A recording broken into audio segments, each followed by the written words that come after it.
Hi, it's Eva Cartman, and you are listening to the Dream Big Podcast Show, the place to go, to learn, laugh, and grow.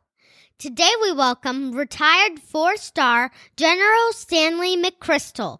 General McChrystal commanded over 150,000 troops in Afghanistan, so he knows a thing or two about what it takes to be a great leader.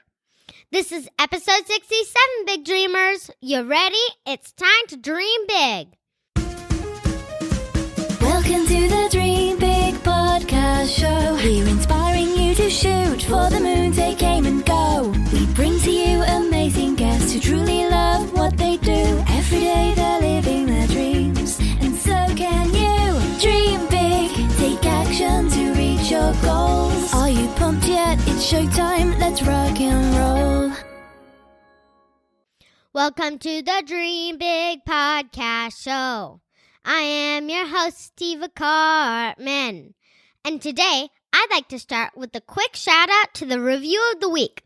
This is from Jimmy Kirk and reads, I'm 8 years old and my mom lets me listen to this podcast and I enjoyed it very much.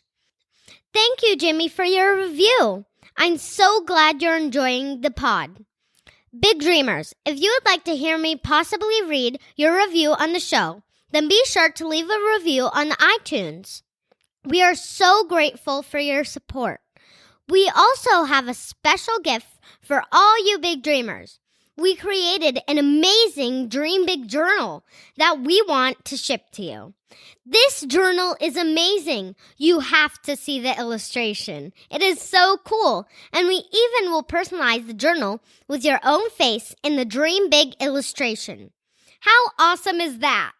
Parents, please go to dreambigpodcast.com to claim your free personalized Dream Big journal while this offer is still available. It's time for you all to enjoy our interview with General Stanley McChrystal, a retired 4-star general who led our forces in Afghanistan and spent 34 years in service. We thank him for dedicating so much of his life to serving our country, and it's such an honor that he took time out of his very busy schedule to talk to me. As always, we have show notes at dreambigpodcast.com/67, where we will include links to General McChrystal's website and everything we discuss in the interview. Without further ado, here's our interview with General McChrystal. Let's roll the tape. General McChrystal, first off, we want to thank you for the decades of service you gave to our country. We know your schedule is incredibly busy, and it is truly an honor to speak with you. Well, it's my pleasure. Thank you for having me. We welcome you to the show and excited to talk about leadership and excited to talk about your career as well. Mm-hmm. General, well, we know that most of our audience is pretty young to join the military right now. But we know that there are a lot of big dreamers out there who have dreams of serving and protecting our freedom one day. And I'm curious, so when you first started dreaming of a career in the Army, and what were the reasons you decided to enlist? Absolutely. I was very young, about 3 years old, and I realized that my father was a career soldier. And then I learned, as I got a little older, that his father had been a career soldier as well. So with my grandfather and my father both in the Army, and then my oldest brother also joined the Army, it was just natural for me, because I admired my father. I just thought that he was a great leader, and of course I loved him deeply. I wanted to be like him. And so the Army seemed like a natural thing to do, and it turned out to be something I enjoyed. That's incredible. That's and cool. Some things maybe our big dreamers don't realize it runs in the family. And maybe sometimes when you're choosing your career, you should keep in mind, what are my parents doing? Do I really like what they're doing? And if you do, pay attention, like our general. Mm-hmm. And during the course of your career, you rose through the ranks all the way to becoming a general and leading our troops in Afghanistan. That is only possible to achieve if you're an incredible leader. I know that you are the leader of tens of thousands of soldiers, but I want you to try if you can imagine that you are 10 years old and your teacher put you in charge of a class project. And you want to motivate your team to work together. So not only to finish the project, but to get an A as a group. What are some of the tactics that you would use as a leader of the group? That's a great question, Eva, because very similar to that, I was put in charge of my class for a limited period in fifth grade, I think it was. And what I learned then is first, accomplishing something is not about the leader. It's not what the leader is able to do. It's about what the group, the team is able to do. And so the leader's role is not to have people in the group work for them. The leader's role is to work for the people in the group and to make them feel like they are important, to make them feel like the skills and the ideas that they bring matter. And so that the more people that the leader can inspire and enable, the better that team will do. So the leader really, if you do it right, the leader must be a very humble person. And the leader must be someone who thinks more about others than they do about themselves. Yeah, it looks like how you look at a good leader is someone who just inspires people to reach their potential rather than just shouting orders at people. And that makes total sense. That's exactly right, Eva, because most of us don't like to have people just give us orders. Yeah. People like to be led. They like to be helped. And General, when you were, let's say, leading a lot of people, and would you think first of values that they stand for? Like what exactly do you say? What exactly do you do when you want to lead a group? For example, let's say what Eva said with the class. What words would you use and how exactly would you inspire? Yeah, I think that the first thing you have to do is be very thoughtful about what they care about. You know, most people want to be part of a team. They want to do something that matters. They want to be respected. And so you may have a task that you want individuals or the group to accomplish. But the first thing you need to try to understand is what's important to you, the people who work with you. What's important to make them feel good, to inspire them. And so if the leader can be very empathetic with what the members of their team feel, and that goes back to values, then they can be successful. Thank you. And Thanks. For our audience, we did not mention this at the beginning, but I want to say and emphasize that General McChrystal was leading our country for 30 years, right? Or at least we're in the Army for 30 years, correct? About 34. So, Wow. you know, most of my life, and yet it was great. That's amazing. Cool. And I'm sure when you were in Afghanistan, much of your role was also to try to keep the situation as calm as possible. You may have been helping neighboring villages who did not like each other create peace. So let's just do another example for our audience, if you don't mind. Let's say there are two groups at school who don't get along very well. And the result is that everyone is just down. It is not a friendly, happy place to be because of the tension between those two groups. How do you get the two groups to come together and find common ground and hopefully even grow to like and trust each other? That's very common, Eva, at every level. And I think it usually starts with you don't like people you don't know. And that doesn't seem to make sense, but it is in reality. If we don't know a group or a single person, we don't trust them. And so we start to not like them for some reason. So I think step one is to get people to communicate. Simple things of talking, socializing together, doing sports together starts to break down the barriers.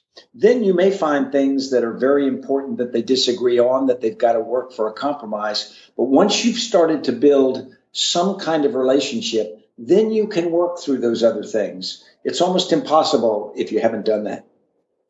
Yeah. Interesting. I think sometimes that a lot of people don't realize how much they do have in common, and they're just making assumptions about people, like you said, without even having a conversation and talking things out. Yeah, our big dreamers Yeah. can take it as their lesson, right? To Yeah, to first of all, always pay attention. pay attention about those people and be interested in those people. People like people who are interested in them if you want to make like a new friend at school. And what are some of the disciplines and routines that soldiers learn that you think could have benefits if our young big dreamers started to practice if they wanted to become a soldier? Just Or- in daily yeah. life too, like general routines and practices. Yeah, and I think my mom and dad would be really happy if making your bed and folding your laundry is part of your answer. That would be a good daily routine, right? Well, you're exactly right. Being effective or successful often begins with being able to discipline yourself. And that can be simple as taking care of yourself, getting enough sleep, eating the right foods. It can be taking care of your things or your room. It can be making your bed. It can be picking up after your chores. But it also, when you think of discipline, it's also how you treat people. Sometimes you are popular or you are happy or you are successful and somebody else isn't. And so there's a temptation to think, well, lucky me, or I'm successful because I'm good. And in reality, if you had the self-discipline to treat other people in that instance like you would like to be treated, to protect people who, for some reason or another, are being bullied or they're being made fun of, and think how much it would mean to you to have someone stand up for you. And that takes discipline. And that's discipline to the values that you believe in. And it sometimes takes courage as well. General, can you tell us a little bit about your childhood? Was it always strict in your household, or what was your childhood like? Were your parents very strict with you? No, I grew up in a family with a wonderful mother and father who were very happily married, and we had 6 children. I have 1 sister and 4 brothers. There was Wow. a routine. There was some discipline in the house because just to have 8 people living in a relatively small house and being organized takes people doing their part. And so we clearly had to listen to what my mother and father asked us or told us to do, and we had to be respectful of our siblings. But at the same time, it never felt strict. I never remember being yelled at or beat or anything like that. It was much more a case that if you are going to be a member of this team, this family, you've got to do your part and you've got to respect others as you do that. Right. And Yeah. what happens if you didn't do that, or you don't even remember it happened, right? If mom or dad said something, you just do it because it's respectful to do it and help around the house, and it's part of life. And you know that your parents work really hard to provide everything for you, correct? They did, but I would be the first to say we were children, and so we did things that were wrong sometimes or thoughtless, and sometimes my mother or father or both of them would have to punish us in some way. But often it was also my brothers and sister who would do that, because if you started acting in a way you shouldn't have, often your siblings are the first ones to tell you, hey, knock it off. Yeah. Like we have Eva's sister, Sophia. Yeah, and She's only 2. she's only 2, but she's still sometimes like Bossing boss. her around. She bosses me around, and She tries. yeah, she tries to boss me around and blame me sometimes for stuff. Or asking her to do things. Yeah, that I don't want to do, like making knots inside my hair. Yeah. She was running around the house yesterday with a hairbrush in her hand. demanded that she would listen to her, sit down, and she would do her hair. So I guess it's a great indication of leadership in that little girl too. Oh, that's great. Well, Eva, you were when you were little, you did exactly that. That's why you're such a successful host of the show right now. You have something in your mind and you do it. So Yeah.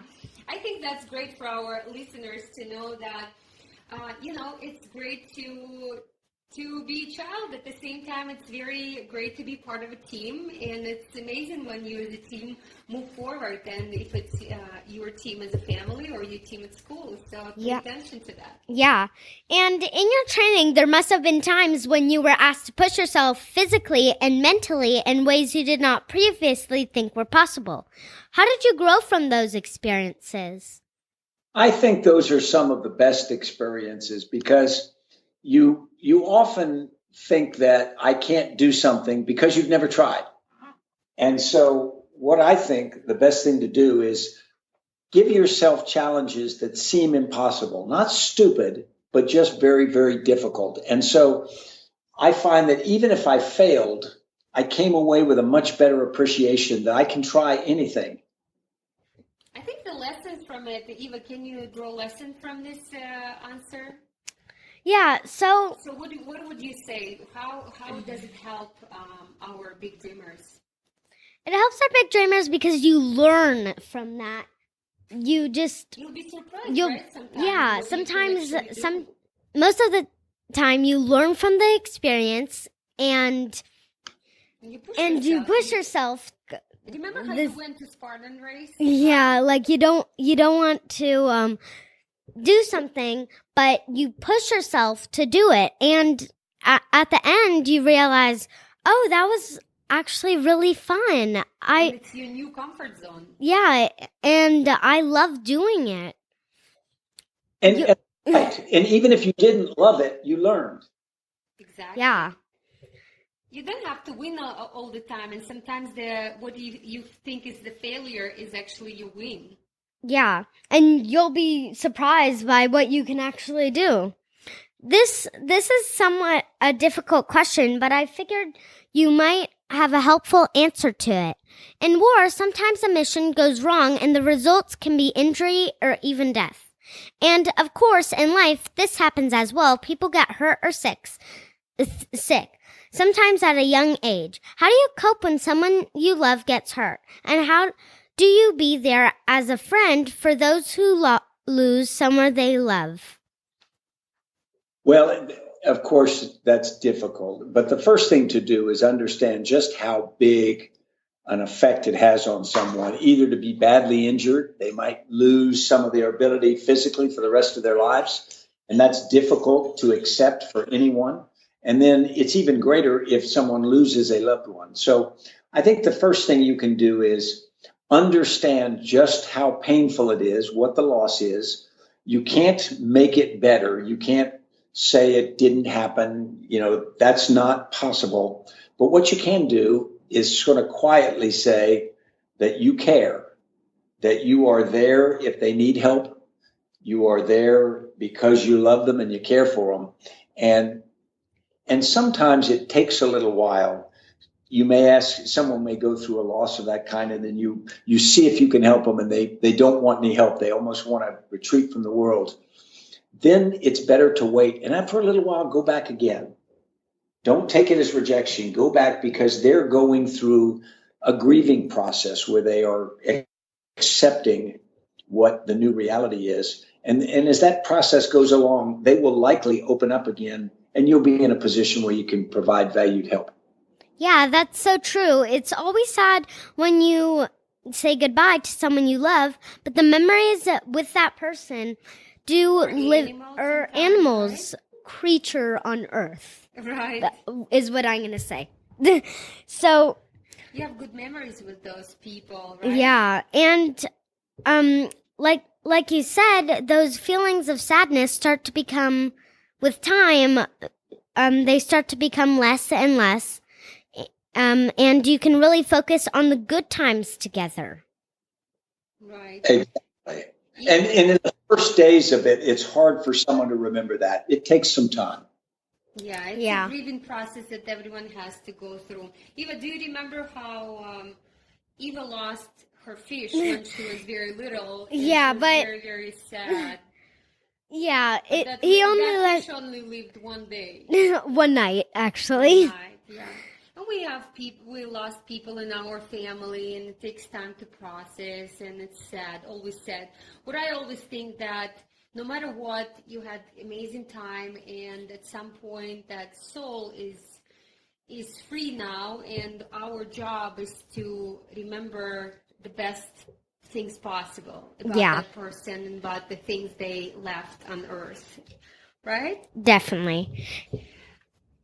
So we're going to wrap up this interview very soon, and I know Eva has few questions that she loves to ask at the end of our interview. And they're like the questions before the final questions. They're called rapid fire questions, where we tell you the questions and you answer quickly. Yeah. Okay. And they can be fun. What do Great. what do you consider your greatest achievement so far? I think it was helping an organization change what it had been before into what it had to be more adaptable. What do you do for fun? I like to run. I like to do long distance running. Cool. My dad loves to work out. He has his Peloton bike. I don't know if you heard of it. Yeah, that's great. So, General, what do you miss about being in the Army, and what do you not miss? I don't miss being in a big bureaucracy, but I do miss soldiers because they are very, very pure at what they are trying to be, and they're wonderful comrades. So that's what I miss. Thank you. If you go back in time and talk to your 10-year-old self, what would be the best advice? I would have said to learn more foreign languages. That's cool. And what do you do now, General? I started a company, and so with a friend of mine, we run a company, and then I also teach at Yale, and then I do some work on boards of directors. So I do a bunch of things, and then all my spare time I spend with my granddaughters. Oh, that's sweet. That's the best. Yeah. You have already made many of your dreams a reality, but if you look at yourself today, what is your big dream for the future? I think it's to continue to be a good father to my son and daughter-in-law, and then to my grandparents or to my granddaughters, and of course a good husband. You go through life and you can always do those things better. So if I can continue to get better at that, I'd be happy. Great. And General, what advice would you give to our young big dreamers who would like to serve for our country and be in the military as well? I would say they should try it, and they should know that it will be difficult, but that's what will make it special. If it was too easy, it just wouldn't have value. Yeah, and they have to try their best. Yeah. That's right. And the reward is amazing. So we are the very last question that Eva would like to ask, and this is for our audience as well. As usual, we will include all the notes in our show notes and all the links to where you can find General and information about him. But where can our audience find out more about you? Do you have social media accounts or maybe websites where they can go and learn about leadership and about your career and watch some videos? Sure. I started a company, and it's called McChrystal Group. And so my last name and group. And if they go online and they look up McChrystalGroup.com, they'll get a sense of the organization I'm a part of. They'll see the friends that I work with. They will see the things we do now, because we try to work with organizations to be better. And they can get a good sense of what I believe in and what I think is important. What is your mission right now, General? What would you say your mission right now on Earth? I think my mission right now, besides my family, is to help other organizations that struggle with things like communication, like we talked about earlier, struggle with the ability to make decisions together. I think my mission is to help them learn to do that more effectively.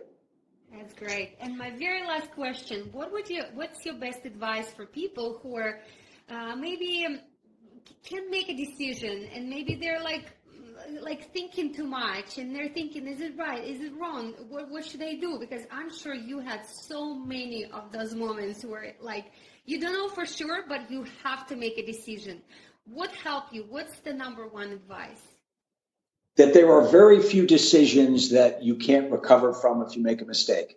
So just make a decision. If you have to change it later, you can, but don't catch yourself in what we call analysis paralysis. Just decide.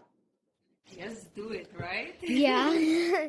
Well, thank Just you do it. so much for Thank coming on you. the show and giving great advice for our big dreamers out there.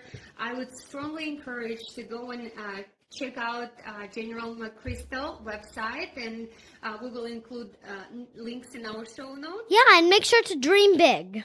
Dream big, like General once did when he was a little boy, and he thought he will become one day general, and he did. Yeah. Amazing. Thank you so all much. so It's such an honor. Thank you. Bye now. Bye. Big Dreamers, I hope you enjoyed the episode. It's hard to imagine, but General McChrystal was the commander of over 150,000 troops in Afghanistan. The fact that he took time to come on the podcast and share his wisdom on leadership is simply incredible. We are so thankful for his time and, of course, for his service. Be sure to check out our show notes at dreambigpodcast.com/67 for links to General McChrystal's website and everything else we discuss in the episode.